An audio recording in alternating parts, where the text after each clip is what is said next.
प्रिय विद्यार्थियों, BCom part second management. आज इसमें अपन संगठन के बारे में और थोड़ी विस्तार से चर्चा करेंगे। देखिए, पहले भी संगठन को अपन ने पढ़ा था। संगठन दो या दो से अधिक व्यक्तियों को जब हम सामूहिक प्रयासों के लिए निश्चित उद्देश्यों की प्राप्ति के लिए मिलकर कार्य करने के रूप में परिभाषित करते हैं, तो संगठन जो है वो संस्था के प्रबंध की दृष्टि से एक बहुत महत्वपूर्ण साधन हो जाता है, जो उद्देश्य प्राप्ति के लिए परम आवश्यक है। यानी बिना संगठन की स्थापना किए हम संस्था के उद्देश्यों की प्राप्ति की कल्पना नहीं कर सकते। तो संगठन जो है वो बहुत अधिक विशेष महत्व रखता है किसी भी संस्था की प्रगति की दृष्टि से। तो संगठन के अर्थ, विशेषताएं आदि, इसके बारे में अपन ने लास्ट टर्म पर अध्ययन किया था, चर्चा करी थी। आज अपन संगठन के सिद्धांतों के बारे में बात करें। देखिए, प्रत्येक संस्था का ये उद्देश्य रहता है, या हर एक संस्था ये चाहती है कि उसका जो भी संगठन है वो अच्छी तरीके से कार्य करे, प्रभावशाली तरीके से काम करे और उद्देश्य प्राप्ति में वो कारगर साबित हो। तो एक अच्छा संगठन आप जब ही स्थापित कर सकते हैं जब आप कुछ निश्चित मापदंड या निश्चित नियमों, सिद्धांतों के आधार पर उसकी स्थापना करें और उसको संचालित करें। तो एक संगठन की स्थापना की दृष्टि से या उसको संचालित करने की दृष्टि से या संगठन से अच्छे परिणाम प्राप्त करने की दृष्टि से हमको कुछ निश्चित सिद्धांतों का पालन करना होता है। तो जैसे इन सिद्धांतों की अपन बात करें तो सर्वप्रथम या सबसे पहले आता है उद्देश्यों का निर्धारण या उद्देश्यों का सिद्धांत। देखिए, ऑब्जेक्टिव्स, आप आखिर संगठन के माध्यम से क्या प्राप्त करना चाहते हैं। यानी संस्था जो है वो, हम ये जानते हैं कि अपने निर्धारित उद्देश्यों की प्राप्ति के लिए संगठन का सहारा लेती है, सहयोग लेती है। तो उद्देश्य का सिद्धांत ये कहता है कि जो भी संगठन है, संगठन के जो अलग अलग विभाग हैं या उसके जो उप विभाग हैं, सबके आप निश्चित स्पष्ट उद्देश्यों का निर्धारण कीजिए।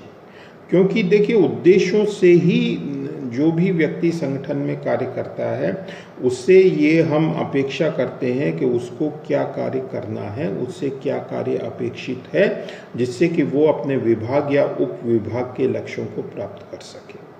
और ये जब विभाग या उप विभाग के लक्ष्यों को आप प्राप्त करते हैं तो उसी से आगे चलकर संस्था जो है वो अपने निर्धारित लक्ष्य को प्राप्त करती है। तो संस्था के उद्देश्यों को ध्यान में रखते हुए हम संगठन के जितने भी हमने विभाग किए हैं, हिस्से किए हैं, उन सभी विभाग के, सभी हिस्सों के, उप विभागों के उद्देश्यों की हमको व्याख्या करनी चाहिए, उनको स्पष्ट करना चाहिए और उस विभाग, उप विभाग जिसमें जो भी व्यक्ति कार्य कर रहा है उसको इस बात की स्पष्ट जानकारी होनी चाहिए। फिर दूसरा आता है इसमें विशिष्टीकरण या स्पेशलाइजेशन का सिद्धांत। देखिए, विशिष्टीकरण का सिद्धांत ये कहता है कि हर एक व्यक्ति जो है वो हर एक कार्य में योग्य नहीं है, दक्ष नहीं है और हर एक कार्य में उसकी रुचि नहीं है। तो इसलिए आप किसी भी व्यक्ति को कोई भी काम सौंपने से पहले ये देखिए कि वो व्यक्ति किस कार्य को करने का योग्य है, किस कार्य को करने में उसकी रुचि है, अपनी योग्यता, दक्षता रखता है, आप उसको वही काम सौंपिए। क्योंकि जो व्यक्ति योग्य नहीं है या जिस काम में उसकी रुचि नहीं है, वो काम आप यदि उसको सौंप देते हैं तो वो बेमन से या बिना किसी खास योग्यता, दक्षता के उस कार्य को संपन्न करता है, तो वो कार्य प्रभावशाली ढंग से पूरा नहीं हो पाता है। फिर समन्वय का सिद्धांत, प्रिंसिपल ऑफ कोऑर्डिनेशन। देखिए, कोऑर्डिनेशन का मतलब ये है कि जब बहुत से व्यक्ति मिलकर एक समान उद्देश्य की प्राप्ति के लिए काम करते हैं तो उनमें आपसी तालमेल का होना बहुत जरूरी होता है।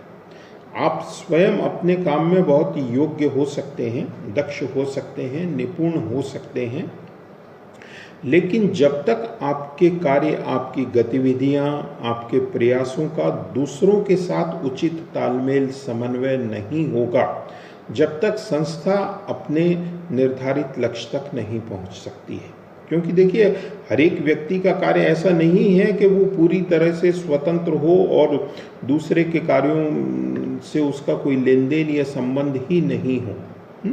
तो एक रूपता होनी चाहिए आपके और दूसरे के कार्यों में, उनमें एक सामंजस्य होना चाहिए, उनमें एक तालमेल होना चाहिए। क्योंकि देखिए, सभी व्यक्ति, सभी विभाग जो हैं वो एक कॉमन ऑब्जेक्टिव के लिए काम कर रहे हैं। तो इंडिविजुअली आपको अच्छी परफॉर्मेंस देनी है, प्लस उसके साथ साथ दूसरों के साथ आपको एक उचित तालमेल भी स्थापित करना है, जिससे कि हम अपने निर्धारित लक्ष्य तक प्राप्त कर सकें, उन तक पहुंच सकें। फिर अगला सिद्धांत इसमें आता है नियंत्रण के विस्तार, स्पैन ऑफ कंट्रोल का। देखिए, स्पैन ऑफ कंट्रोल ये कहता है कि हर एक जो सुपीरियर होता है, उच्च अधिकारी होता है, उसके अधीन कितने व्यक्ति काम कर सकते हैं या वो कितने व्यक्तियों को प्रभावशाली ढंग से नियंत्रित कर सकता है, उसकी जो सीमा है वो स्पैन ऑफ कंट्रोल द्वारा निर्धारित होती है। क्योंकि देखिए, जितने आपके अधीन काम करने वाले व्यक्तियों की संख्या बढ़ती है, उतने ही आपके आपसी संबंध जो हैं, आपसी संबंध उच्च अधिकारी और उसका जो सबॉर्डिनेट है, अधीनस्थ है, उसके बीच के संबंध हो सकते हैं। इसी तरह से अधीनस्थों के आपस में बीच में संबंध हो सकते हैं, क्रॉस रिलेशनशिप हो सकती है। तो संबंधों की जटिलता बढ़ती जाती है जैसे जैसे कर्मचारियों की संख्या बढ़ती है। तो इसलिए सभी संबंधों को अच्छी तरह से आप टैकल करने की स्थिति में नहीं होते। तो हमको एक आदर्श नियंत्रण के विस्तार की सीमा निर्धारित करनी चाहिए और उससे ज़्यादा व्यक्ति किसी उच्च अधिकारी के अधीन नहीं होने चाहिए, क्योंकि वो सबके कामों को अच्छी तरह से सुपरवाइज कर सके, उनको देख सके। इसका हमें ध्यान रखना चाहिए। फिर व्याख्या का सिद्धांत। व्याख्या का सिद्धांत ये कहता है कि देखिए, संगठन में अनेक स्तर होते हैं, अनेक स्तर पर अनेक व्यक्ति काम करते हैं, अलग अलग पोजीशंस हैं, पद हैं। तो हर एक स्तर पर, हर एक पद पर व्यक्ति के क्या कार्य होंगे, उसके क्या अधिकार होंगे, क्या उसके उत्तरदायित्व होंगे, उसके उच्च अधिकारी के साथ किस प्रकार के आपसी संबंध होंगे, कौन किसके प्रति रिस्पॉन्सिबल होगा। ये चीज़ जितनी अच्छी तरह से आप इसकी स्पष्ट व्याख्या पहले ही कर लेंगे, उतना ही आपको कार्य करना जो है वो आसान हो जाएगा, सुगम हो जाएगा। क्योंकि बाद में फिर कोई कन्फ्यूज़न या भ्रम की स्थिति नहीं रहेगी। तो संगठन बनाते समय आप इन चीज़ों पर ध्यान दें और पहले ही स्थिति को स्पष्ट कर लें, जिससे कि बाद में आपसी संबंध जो हैं उनमें कोई कटुता पैदा नहीं। सोपान श्रृंखला का सिद्धांत, स्केलर चेन। देखिए, जब संगठन में अलग अलग स्तर होते हैं तो ऊपर से नीचे कम्युनिकेशन की दृष्टि से और इसी तरह से नीचे से ऊपर अपवर्ड और डाउनवर्ड कम्युनिकेशन की दृष्टि से एक निश्चित मार्ग को हमको अपनाना पड़ता है। ए के अंडर में यदि बी है और बी के अंडर में अगर सी है, तो ए को यदि कोई बात सी से कहनी है तो वो वाया बी के माध्यम से ही सी तक पहुंचनी चाहिए। ये सामान्य परिस्थिति की बात है। कोई अपवाद स्वरूप स्थिति है या कोई इमरजेंसी की स्थिति है तो ए जो है वो सीधे सी से भी संपर्क कर सकता है, लेकिन सामान्य परिस्थिति में हमको एक निश्चित श्रृंखला या क्रम के आधार पर ही कम्युनिकेशन करना चाहिए, चाहे वो कम्युनिकेशन अपवर्ड ऊपर की तरफ हो यानी अधीनस्थ से उच्च अधिकारी की ओर हो, या डाउनवर्ड हो यानी उच्च अधिकारी से अधीनस्थ की ओर हो। फिर अधिकार एवं दायित्व का सिद्धांत। देखिए, जब आप किसी व्यक्ति को कोई काम सौंपते हैं तो काम को पूरा करने के लिए आपको उसको कुछ अधिकार देने होते हैं, और जब आप उसको अधिकार देते हैं तो उसके उत्तरदायित्व निर्धारित करने होते हैं।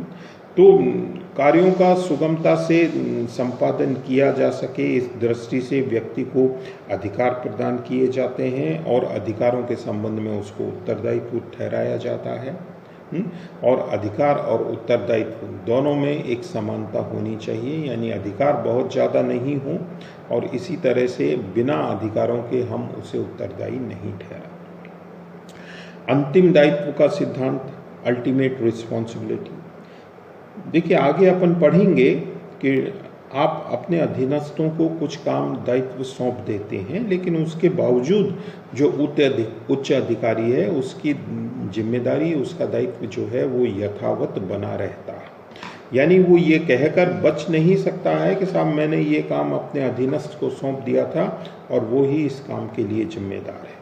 चाहे आप अधीनस्थ को काम सौंप दें, लेकिन उसके बावजूद उच्च अधिकारी जो है वो जिम्मेदार रहता है, उत्तरदायित्व उसी का ही अल्टीमेटली माना जाता है। और अंतिम सिद्धांत, अपवाद का सिद्धांत, यानी मैनेजमेंट ऑफ एक्सेप्शन। अपवाद का सिद्धांत ये कहता है कि जब आप एक बार किसी व्यक्ति को कोई काम सौंप देते हैं, उस काम को पूरा करने के लिए आप उसको अधिकार प्रदान कर देते हैं, तो अनावश्यक रूप से फिर आप उसको उसके कार्यों में हस्तक्षेप मत कीजिए, उसको स्वतंत्रता पूर्वक कार्य करने दीजिए, उसको इनिशिएटिव लेने दीजिए, उसको निर्णय लेने दीजिए। यदि आप बार बार हस्तक्षेप करेंगे तो व्यक्ति जो है वो स्वतंत्रता पूर्वक काम नहीं कर पाएगा। आप उस पर निगरानी रखिए, लेकिन बार बार अनावश्यक हस्तक्षेप मत कीजिए। ये जो है वो संगठन के कुछ प्रमुख सिद्धांत होते हैं। अब यदि अपन संगठन निर्माण की प्रक्रिया की बात करें तो देखिए, संगठन निर्माण की प्रक्रिया में कुछ हमको निश्चित कार्य करने होते हैं और उसके आधार पर हम संस्था के संगठन का निर्माण करते हैं। सबसे पहले तो जब आप संगठन निर्माण की बात करते हैं तो संस्था के उद्देश्यों का निर्धारण आप कीजिए कि संस्था के क्या उद्देश्य हैं। उद्देश्य आपके एक से ज़्यादा होते हैं, तो उन उद्देश्यों में आप प्राथमिकताएं तय कीजिए, प्रायोरिटीज तय कीजिए कि सर्वाधिक ध्यान हम किस उद्देश्य पर देंगे, उसके बाद किस उद्देश्य की प्राप्ति का प्रयास करेंगे, आदि आदि। तो संस्था के उद्देश्यों को क्लियर कट निर्धारित करना संगठन निर्माण का पहला काम है, क्योंकि फिर संगठन जो है वो इन्हीं उद्देश्यों की प्राप्ति के लिए कार्य करेगा। तो उद्देश्यों का निर्धारण, उनकी स्पष्टता, ये बहुत जरूरी हो जाता है। फिर दूसरा होता है कि उन उद्देश्यों की प्राप्ति के लिए आपको कौन कौन से काम करने पड़ेंगे, उन कार्यों का निर्धारण करना, उन कार्यों को एक तरह से उनकी लिस्टिंग करना कि इस उद्देश्य प्राप्ति के लिए हमको ये कार्य जो हैं वो संभवतः पूरे करने होंगे, इन कार्यों के निष्पादन की आवश्यकता पड़ेगी, ये कार्य संपन्न किए जाने हैं। फिर जब अलग अलग कार्यों का आप निर्धारण कर लेते हैं तो उन कार्यों का आपको ग्रुपिंग करना होता है। ग्रुपिंग का मतलब है समूहीकरण करना होता है। समूहीकरण का मतलब है कि जो एक से काम है वो उसका आपने एक समूह ग्रुप बना लिया, इसी तरह से एक दूसरा समूह आपने बना लिया जिसमें 2, 3, 4 एक प्रकार के कार्य हैं, इसी तरह से तीसरा समूह बना लिया, क्योंकि हर कार्य की प्रकृति एक दूसरे से भिन्न है, अलग है। तो समान कार्यों के आधार पर आप उनकी ग्रुपिंग करते हैं, समूह बनाते हैं, और उसके बाद फिर जो भी योग्य व्यक्ति है संगठन में आपके, उनको आप विशिष्टीकरण के आधार पर कार्य उनको सौंपते हैं, कार्य उनको प्रदान करते हैं कि आप ये कार्य कीजिए, आप ये कार्य कीजिए। फिर जब आप किसी व्यक्ति को कोई कार्य सौंपते हैं तो उसके पश्चात उसको आपको भौतिक साधन उपलब्ध कराने होते हैं, उसको एक वातावरण देना पड़ता है। आपने किसी कार्मिक को कोई काम सौंपा तो उसको बैठने का स्थान देना, उसके लिए कंप्यूटर या कैलकुलेटर आदि की व्यवस्था करना, उसके लिए और जो मिनिमम रिक्वायरमेंट्स हो सकती हैं, एक अच्छा वातावरण उसको प्रदान करने की आप कोशिश प्रयास करते हैं, जिससे कि वो जो भी काम आपने उसको सौंपा है उस कार्य को वो संपन्न कर सकें। फिर कार्य संपन्न करने के लिए आप अधिकारों का प्रत्यायोजन करते हैं, डेलीगेशन करते हैं। आपने उसको कंप्यूटर तो दे दिया, आपने उसको लैपटॉप दे दिया, आपने उसको दूसरी टेबल कुर्सी सब प्रदान कर दिए, लेकिन जब तक आप उसको काम करने के संबंध में अधिकार नहीं देंगे, वो अपने कार्यों का निष्पादन संपादन नहीं कर सकता है। तो अधिकारों का प्रत्यायोजन किया जाता है और आपसी संबंध निर्धारित किए जाते हैं। आपसी संबंध वो जो अभी अपन ने डिस्कस किया था कि कौन व्यक्ति किसके प्रति रिस्पॉन्सिबल है, आप आपस में कार्मिकों के एक दूसरे के साथ क्या संबंध होंगे, कौन किसको जवाबदेही होगा, आदि सब बातों का निर्धारण किया जाता है और इस आधार पर हम एक संगठन का निर्माण करते हैं। तो उद्देश्यों के निर्धारण से हमारी ये प्रक्रिया आरंभ होती है और संबंधों के निर्धारण तक ये कार्य चलता है।